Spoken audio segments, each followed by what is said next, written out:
Hi, and welcome back to another episode of The Heartbeat of Bartlett.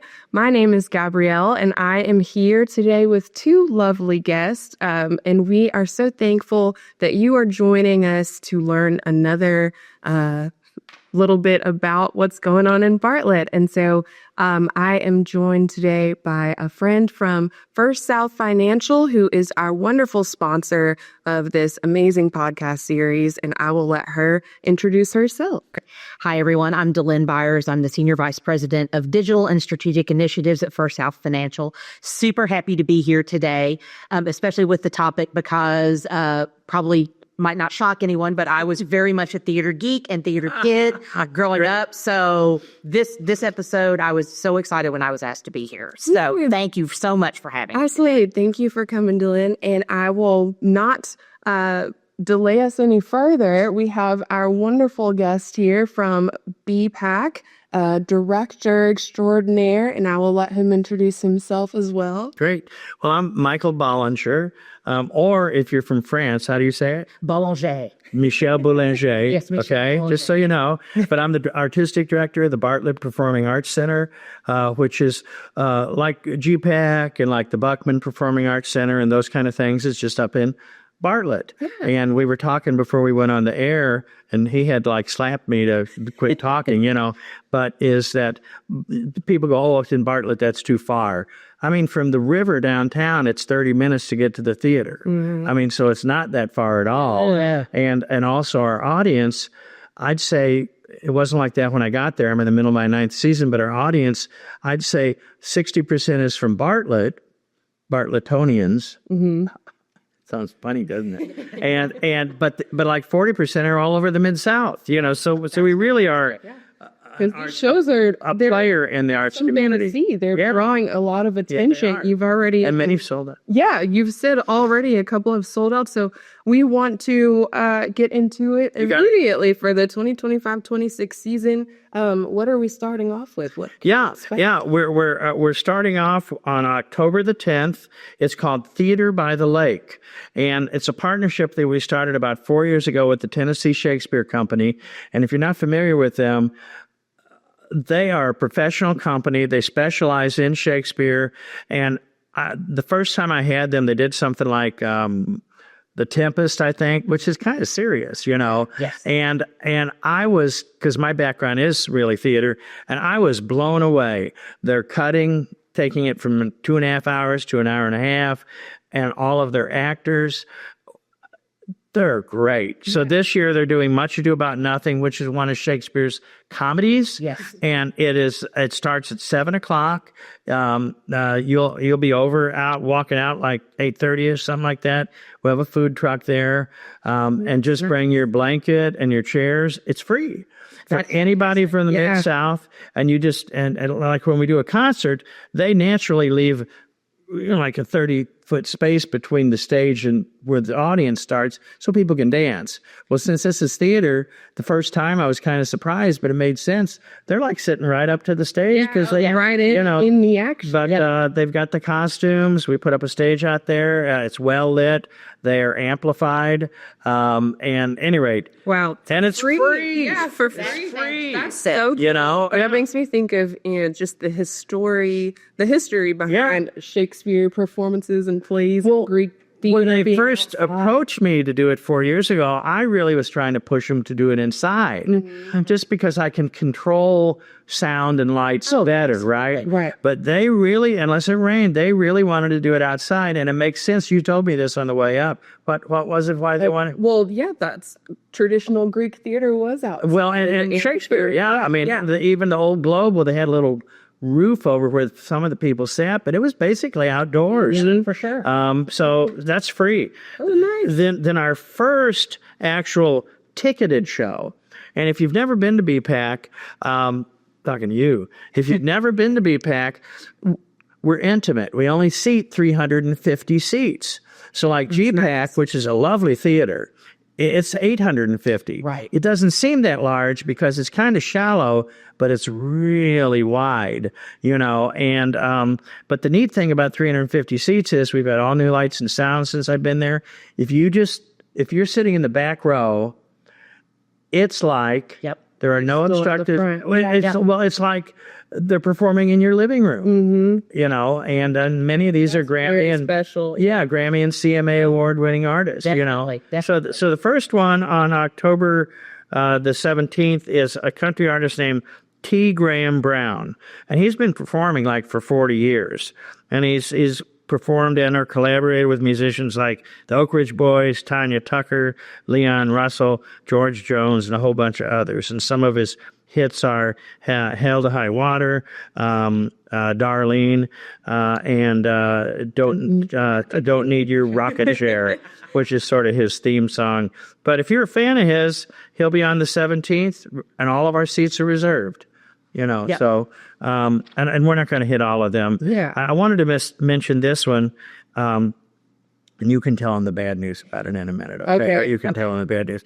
So there's this lady named Darcy Lynn, which they'll probably put a slide up. But Darcy Lynn, when she was like 12 and a half years old, auditioned and got on America's Got Talent, right? 12, if I'm not Yeah. And she ended up winning the entire year. Wow. But what she did was she does it's hard to say. Ventriloquism. Yeah. That is a mouthful. And she's a great singer. I think she'd rather be, I'm just talking, but have a band and be a singer.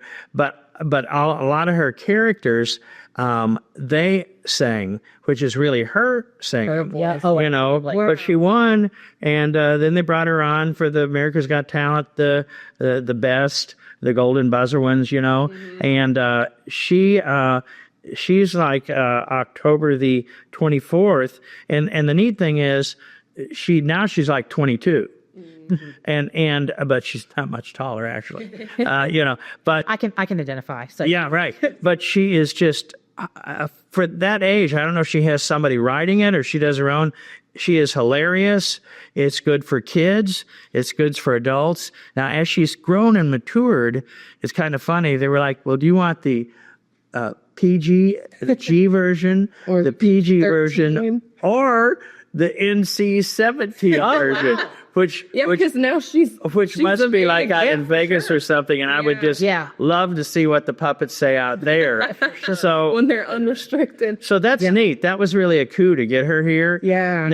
Now, kind of the negative thing is, if you haven't bought your ticket, the negative thing is it's sold out, unfortunately, folks. That's it. That's a popular one. Yeah, and even just by this picture, I can see what a fun time.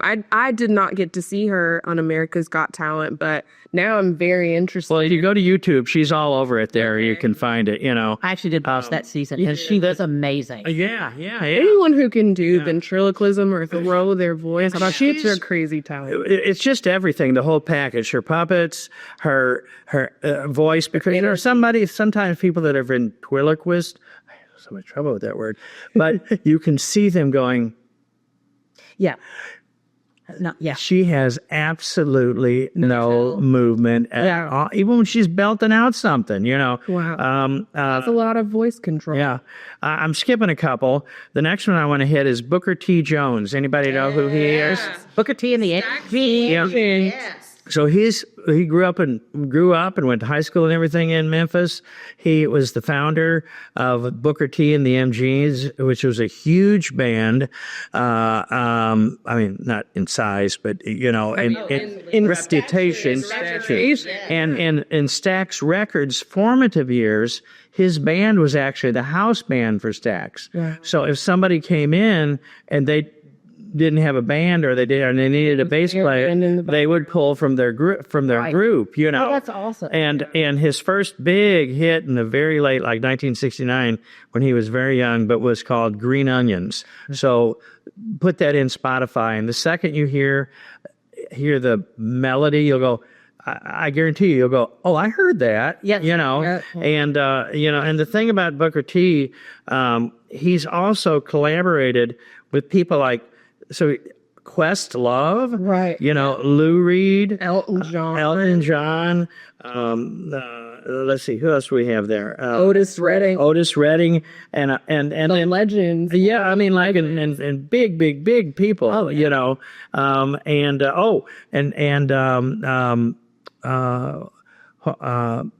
what's the movie that was out in the spring that was so big? The folk singer. How can I forget that? In the spring? Yeah. Oh, the one.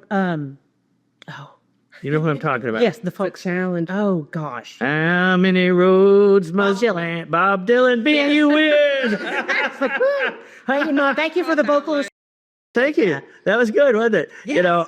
But he lives out in L.A. now, and he hasn't played here for about 4 years, and I was able to get him to come. And I know he's not sold out, but I know he will sell out. Yeah. And that's the thing about all these shows is that there's something for everyone, and so you can't wait. The prices are too good. Right. The opportunity to see these legendary artists is too good, and of course, what you mentioned too about it just being an intimate space, being able to see right there in your face. And lots of times after a performance, the artist will come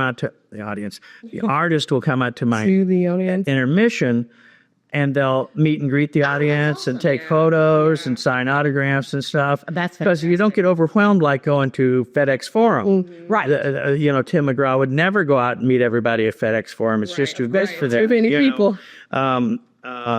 That's amazing. One other I'll mention, and then if there's something you want to talk about, we can, but you can find the whole thing on, is this year is the 60th anniversary of Sound of Music, the movie, right? This one is my favorite. This summer. My favorite. And of course, it was based on the true life story of the novice, the young nun called Maria von Trapp, who was like the au pair, the babysitter for Captain Von Trapp's kids, and they ended up having a romance and getting married, and then at the end of the movie, but which is kind of true, they left Austria because the Nazis were starting to come, and they moved to America, and they're up in and they went up to Vermont because it's very much similar terrain to where they're from in Austria, and there's something called the Von Trapp Lodge that they started, and it's still going today. But so I'm bringing in, I've worked with her before, and Elizabeth Von Trapp. She is Maria's real granddaughter. Oh, that's amazing. Yeah. And she doesn't sing. She sings 3 or 4 songs from the movie, but that's not what it's about. She just has a beautiful voice and sings all kind of music, plays guitar. It's a real mellow night. Guitar is kind of classically trained. And then though it's called Maria Von Trapp Home for Christmas. Right. And of course they end with like some Christmas tunes. Yeah, some Christmas tunes. What a great way to kiss. So you walk out feeling beautiful. But if you like Sound of Music, you really appreciate it because she actually grew up at the Von Trapp Lodge. Oh, absolutely. And is so influenced by it. And then this you'll have fun with. Did anybody ever see the movie that Adam Sandler did, The Wedding Singer? Yes. It's a comedy. Yes. Very, very, very funny about a guy that's a wedding singer and he wants to get a girlfriend and blah, blah, blah, which was Drew Barrymore. Mm-hmm. But then later that's funny. And then later, several years after the movie was a hit, they made it into a Broadway musical. And we produce a couple live theater productions every single year at BPACC, and they're all artists from the Mid-South. They're professionally directed, and this one's going to be directed by Emily Chatou, Ostrander Award winner. Yeah. And they start rehearsals October 1st, and it's the first week of December. But even though it's not Christmassy, it's really funny. Yeah. Oh, it is. And you'll go, oh, that's funny. Yeah. Oh, that's sweet. I think a love story and that Christmas story, they overlap. Right. It felt good in that time. And then for you to enjoy with your kids, if you like it, we do an annual production, a partnership with a dance company of the Nutcracker, every year. And then my mom used to take me to the Nutcracker every year. Oh, yeah. No, that's what happens. Yeah. A lot of times, parents, they'll bring them every year until they've outgrown it. Yep. And sometimes they end up growing them in. Yeah. The ballerina. Yeah.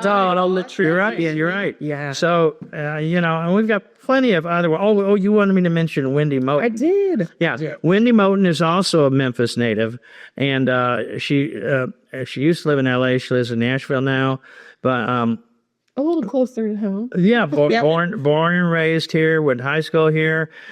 She's got this killer voice. She was on The Voice, wasn't it? The Yes. Voice. Season And 21. about 3 years ago, and she came in second.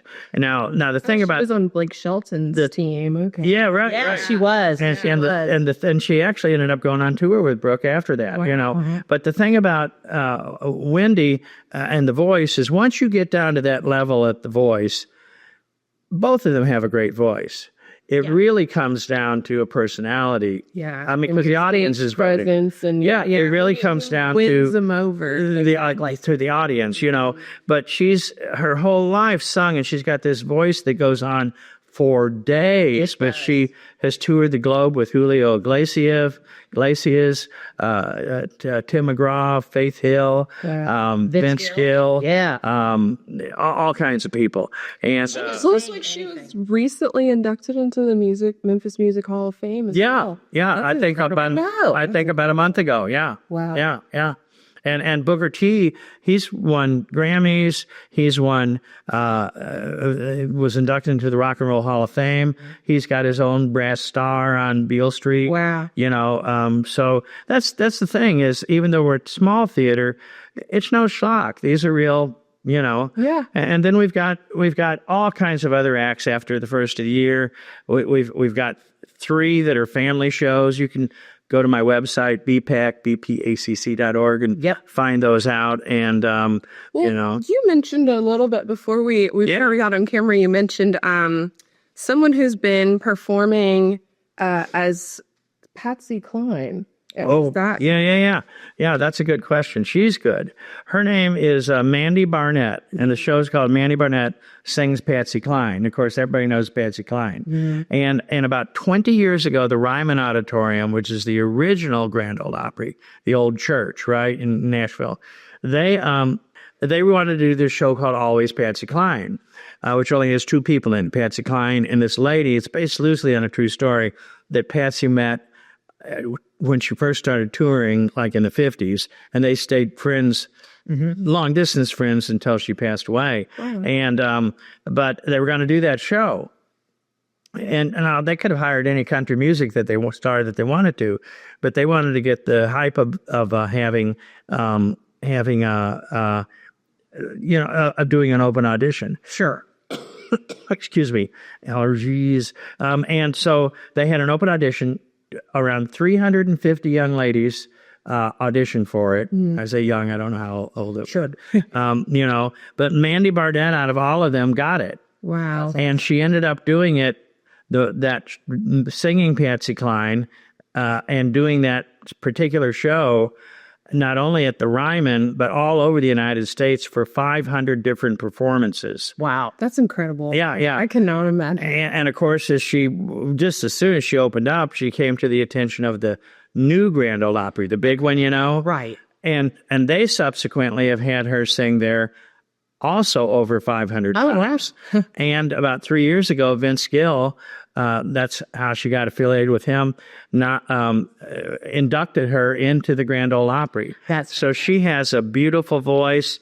I mean, if you're a Patsy Cline fan, that's a looks like it's totally am. So yes, definitely go to that show. February 14th. That's the Valentine. Well, they said, we don't have many dates left in the winter. And I go, what do you have? They said, well, we have one in February. I go, what's that? February 14th. Oh, I'll take it. I mean, Exactly. That was sweet. Yeah, what a steak night. and I predict that she'll sell out, you know. Yeah. But and you can find her on YouTube or whatever. She's got her own website.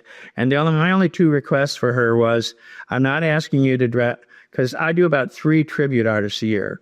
And the 3 things that I look for is the whole band is excellent. Because you need the whole band sometimes, you know.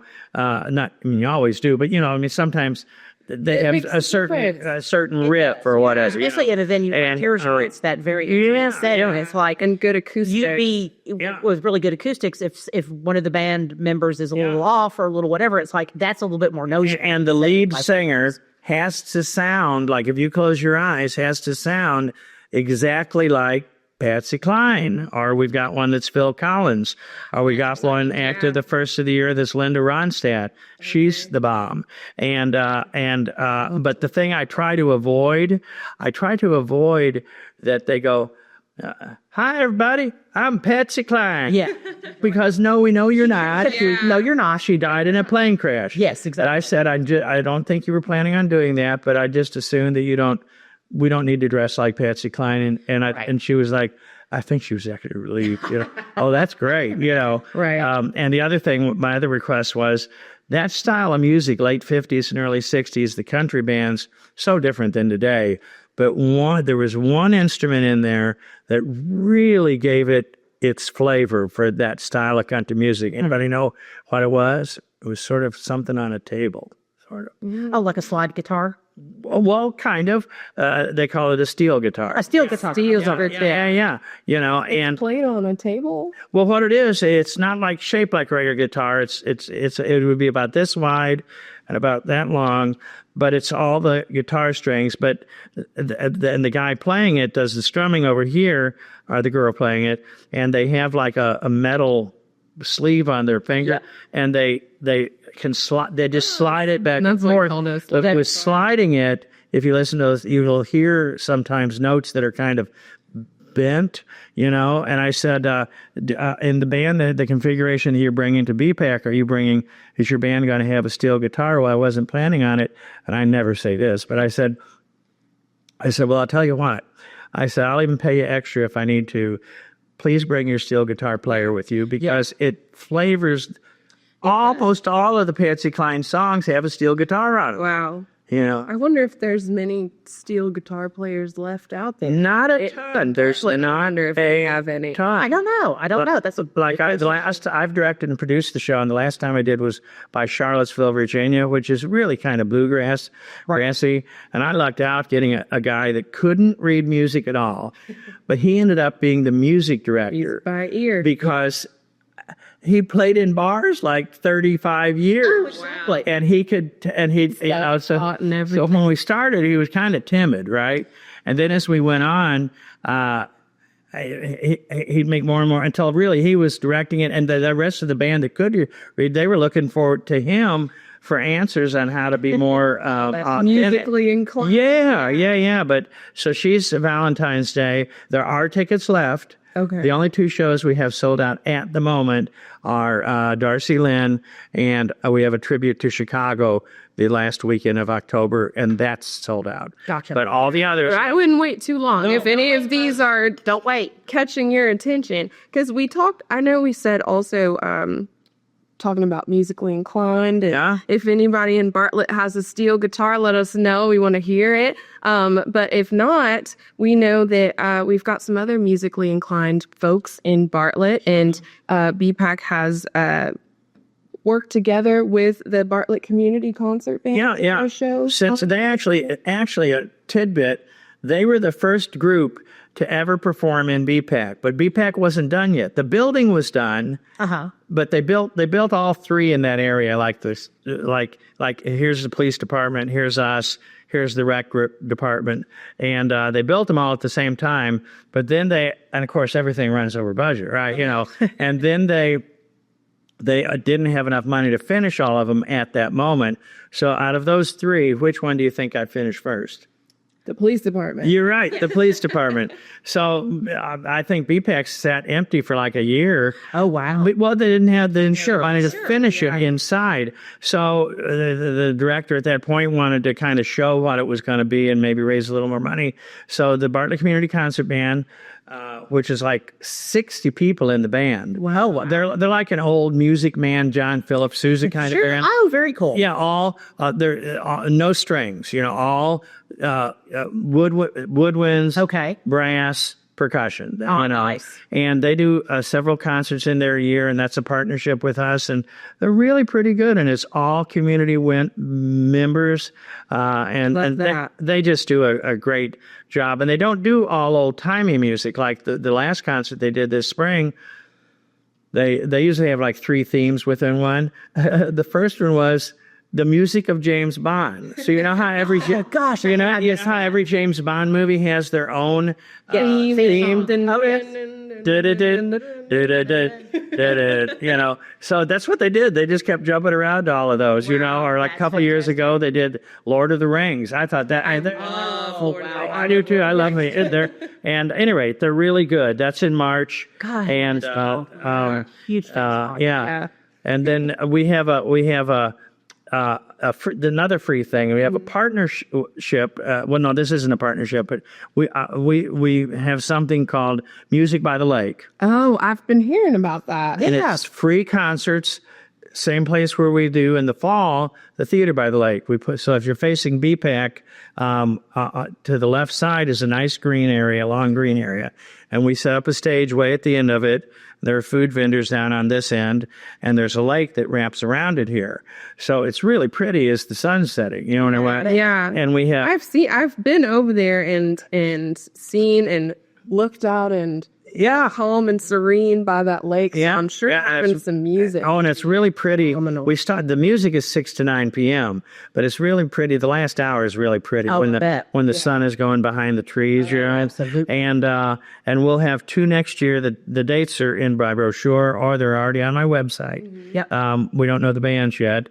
And sometimes it's one band, like Almost Famous, or sometimes, which is this killer band that has a real good following, or sometimes I'll have 2, like one to play an hour and 15 minutes, and then we take a break to get the other one set up, and they play an hour and 15 minutes, and that sounds wonderful. And the neat thing is even if it rains, come on out. We'll move into the theater. Okay. Yeah. Well, I think that you've highlighted some really wonderful performance opportunities here for people to go and get a taste of a little bit of everything. Yeah. Bartlett has a little bit of everything to offer, from country all the way to, you talked about too, something fun for the kids, and it was about a pigeon. It's based on a famous book series called Don't Let the Pigeon Drive the Bus. That's such a funny title. Yeah, and the Theater Works company, which is a national company, made it into a musical. So it's the story of the book, but it's made into a musical, and it's about a pigeon that when the school bus comes every day, he wants to drive the bus, and the bus driver won't let him drive the bus. But something happens one day to the bus driver that he has to drive the bus. Oh, but it's about friendship and responsibility and, stuff like that. Super Scientific Circus, those guys, that's one of our other kid shows. I would go to that one. Yeah, those guys, they're fun. Those guys actually used to be in Ringling Brothers, Barnum Bailey Circus. Oh, wow. As performers. And Mr. Fish is a guy with this white hair out to here and this big butt mustache, and Trent the mime. Well, you can tell what he did, but they work together to teach science, and they're very funny, but they use a lot of circus tricks. Not as clowns, but humor and like to teach the principle of sonic boom. Oh. So I wouldn't want to do this, and you wouldn't want me to do this. So Mr. Fish has a bullwhip, and this is just one of the things that Sure. And Trent, he doesn't light it, but Trent the mime puts a cigarette in his mouth. So that's it. What, they're that long, maybe, right? Yeah, right. And Mr. Mr. Fish is over here, and he snaps his bullwhip, which cuts the cigarette in half. Oh, wow. Which is amazing, because I'd be whacking you in the head. It's like a zoom lens. Yeah. That happened. But why he does that to teach the sonic boom, the snap that a bullwhip makes is a sonic boom. Oh. The very end of it snaps back enough it has the same force to beat the sound barrier. Oh, wow. Also, we have. I never would have thought about that. Yeah, we have a couple, and Artrageous, they're killer. Artrageous, this show coming in the fall. There's about 10 people on the stage at once, and it's like, it looks like semi-organized chaos, because it's like singers and it's like dancers and it's like musicians. But from the time it starts, it's about an hour and 15-minute show. They hang up a big canvas, like as tall as the brick wall and about 6 feet wide. They hang up 2 of them, and they have 2 artists painting during the show. Oh, nice. And It's very kind of Cirque du Soleil. yes, and when they're Piece by the end of the show. yeah, and when they're done, they got 2 giant paintings that they Wow. auction off to the audience and give the money to arts and education or something like that. That's very yeah. cool. Yeah, but we have opportunities for residents of the Mid-South to perform in these professionally directed plays, adults like in The Wedding Singer, and then we're doing The Music Man in April, but that's our youth theater production. That's very cool. 6 to 12th graders. And then during the summer, we do 6 youth theater camps, and I limit them to 25. But I hear they fill up so quickly every summer. Last year, they all sell out. Yeah. But what it is the kids show up on a Monday, they audition first thing in the morning for whatever it is. Right. Rapunzel, whatever we're doing, whatever the theme is. And they cast it before they leave that morning, and they start rehearsing on Tuesday morning. And at 12:30 on Friday, they do a public performance where their mommies and daddies and friends and grandmas and and the thing is, even if they're not going to go into some, I've been here long enough that some I've seen when I liked it and went on to do theater. Yeah, right. But even if they're not, I think it's good because it teaches them responsibility. Absolutely. You gotta learn your lines. You got to do your homework. It teaches them collaboration, Confidence. Yeah, because it's all these. It's 25 people that have to work together on exact cues to make the show. I know people who can't do that today. You're right. You're right. Leanne, what you said. What was the word you just said? Confidence. And confidence. And that's the thing. Even if they don't go on into theater, it teaches them confidence. And what I say is, life is an audition. It sure is. You never know if you're going to be asked to do a podcast version of it. A podcast, or like if you just go for a job interview, I consider that a version of an audition. Absolutely. You are on. Yeah. So it just helps with that. But I'm sure incredible. I'm sure we got other things, but the arts and education. Yeah, we didn't do until I got here. The theater by the lake we didn't do until I got here. We've doubled the number of music by the lakes. They're both in June next year. And we always had good attendance, but just within the last few years, a whole bunch of shows were sold out. Right. Well, I'd call that the Bollinger. Effect. The Bollinger effect. The Bollinger effect. And, but like the Phil Collins ones that we end with, he's not even till April 18th, right? However, I guarantee you both of his shows will sell out. And I guarantee you I'll buy you Starbucks if not. But that by Christmas, one of the shows will be fully sold. Oh, absolutely. And probably by February, the other one will be sold. So you do need to get them early. And what you were talking about the kids, like a lot of people, show up for that. Mm-hmm. Well, when we opened up registration last year, which was maybe, the first of May or something like May. I'm not joking. We have like everybody, little security cameras around we didn't when I first got there.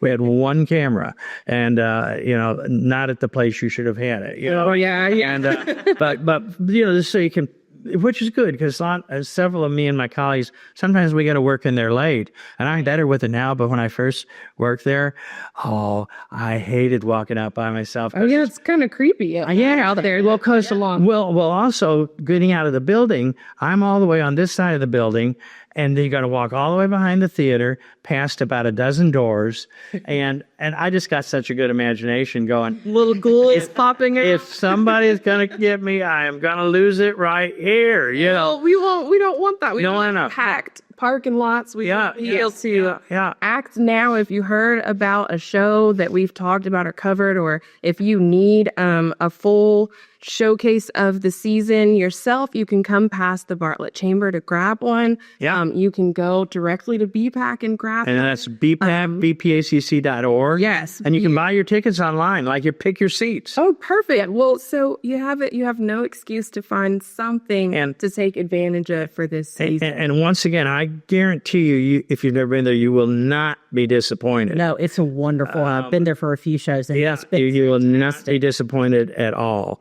Well, let's leave it right there. That's it. Yeah, you won't be disappointed. won't be disappointed. And that really, which is a good problem to have, but a lot of our shows sell out. Like last year, I forgot what we ended with, but it was a very popular show. And like 2 weeks before, I was getting calls going, "It's already sold out." And I go, "Ma'am, it's been sold out since December." Yeah. So don't let that. So if you want to come and see a show, you'll get in, but you need to buy your tickets now, even if it's in December. And it does two things. It makes sure you have a ticket, and it makes sure you go. Because if you've already bought a ticket, you'll usually go. Right. You've already spent the money. But if you've procrastinated, you may never get around to ordering a ticket. That's true. And true. Speaking of December, by the way, tickets for shows, if maybe there's a show that really sounds like a friend, a family member, partner, spouse, or somebody would really, really enjoy it, they make wonderful, wonderful Christmas gifts. And holiday shopping's going to start sooner than we all think. So go to bpac.org. That's a get good your point. tickets for yourself. That's a good point. Give them as a gift. There's actually a couple shows I saw that I'm like going, I have some friends and some family members that I thought would absolutely enjoy going to. So Perfect. to be, and you know how it is. It's like sometimes those people that's like it's very hard to buy for. Yeah. Buy them an experience because this is an experience. Well, no, and you're right. memory. Because sometimes, people go to it and they go, "Oh my gosh, I didn't know that you were going to be that good." I mean, and now they come back all the time, Good. Absolutely. Well, thank y'all for joining us for another episode. I want to say thank you again to our friends at First Off Financial for sponsoring. Thank you. Thank you to VCAM Media for producing this wonderful show. And thank you again to our wonderful guest director, Michael Bollinger. Thank you for letting me come. Thank you very much. Thank you. Have a great day. Hope to see you there. Bye, y'all.